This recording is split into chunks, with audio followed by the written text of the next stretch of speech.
Bagong-bago na Japanese restaurant sa Malolos na Japanese mismo ang chef? Tara!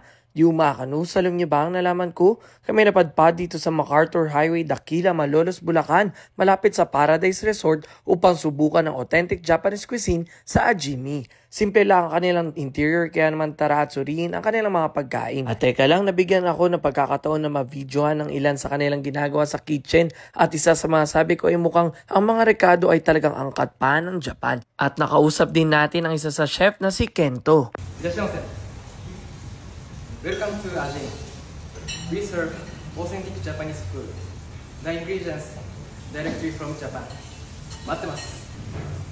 Tara na sa kanilang mga pagkain. Meron silang chicken nanban na masarap sa lambot ng chicken na may top na egg, salad, and sauce. Parang heaven in every bite. Favorite ko to dito. Beef long sweet chili has tender texture as well and flavor is good. Naraagin nila ay super lambot ng manok and pang pa-neutral ng palate yung seaweed soup, kaya naman sulit ang set meal na ito. Sa mga mahihilig sa udon, try dengake udon na light broth, thick flour noodles but soft and tender beef tuwalya and beef long.